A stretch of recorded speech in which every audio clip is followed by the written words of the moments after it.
Master craftsman Lance McCormack owns one of Britain's best classic car restoration businesses, Romance of Rust. Helping him manage it is his son Merlin, the cutting-edge salesman, who also runs his own classic car dealership. Together, they turn rust to riches. Today, Lance and Merlin look at two Aston Martins in very different conditions, demonstrating the extremes of work they do, from tweaks and tune-ups to full rebuilds. And this first project will test Lance's skill as one of the country's leading metalwork experts. Right, what we've got here is an Aston Martin DB4, or at least the platform chassis and the superstructure of one. We've removed all the aluminium panels. We're going to be creating a Zagato replica. What you've got here is, along with the roofline, is possibly the only identifiable piece. This is where the grille would be, the DB4 grille in here, and you can see the classic Aston shape.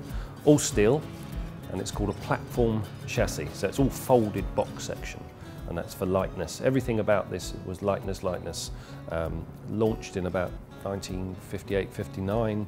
The DB4 was an instant success. It went through various guises, series 1, 2, 3, 4, 5. Then the 5 came out, which we know as the James Bond car. But this is where it all came from. And in fact, like this, there's very little to tell between that. It's only the outer panels that really gave it the James Bond shape, that we know and love.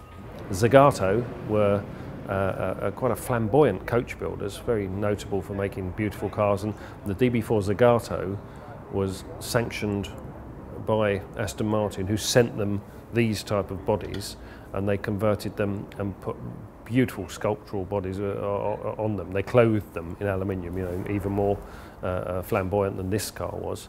Those cars are worth about 5 million. Our one finished will be just over £1 million, but it'd be a faithful replica of a Zagato.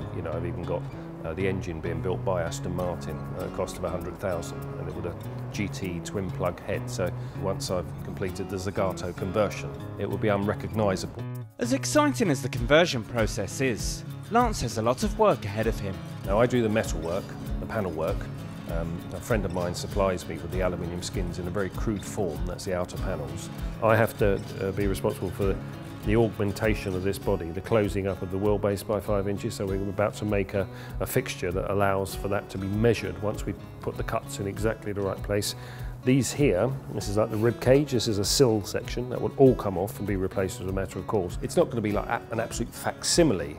That's not the requirement of the customer. I mean, the rear axle will look correct from underneath, but will house a DB7 axle, a better axle. There'll be improvements along the way, but essentially the silhouette, the general feel, the ride will be a bit better, because obviously we progressed a bit on suspension technology. So there's a year and a half's work here for me. Not solid year and a half, but this will be my friend, enemy, confidant for about a year and a half. Outside, Lance joins Merlin to take a look at a rare Aston Martin in much more recognisable condition. This one's special. So this is an 89 Vantage V8 X-Pack. Vantage X-Pack 580X. There's only a few hundred of them made. And how many miles has this done? This done 30,000 miles from you. 30,000, eh? And that colour? If this wasn't an X-Pack, we'd be looking at a value of about 90 to 100,000. But in its current state as an X-Pack, 240, 250,000. Pop the bonnet and see if there's something gone wrong with the actual linkage itself, yeah? But despite its low mileage, the car is experiencing engine trouble. If something idles, it's showing that not all is wrong. If there's something seriously wrong, you won't get it idling. Idling is a delicate little phase, but on the acceleration there, it could be that the points have just closed up, as simple as that. Or it could be a diaphragm has gone on the fuel pump or the carburettor. But what we do with that, because I'll go as far as I can with looking, and if it's something I can manually do. But what we tend to do at this stage is give it to our rolling road man, who is computer diagnostics. He sticks probes up the exhaust and sensors on the engine, and the computers don't lie, generally speaking.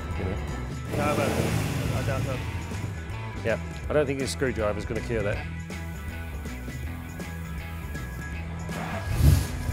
It's not terminally ill, but it needs diagnostics.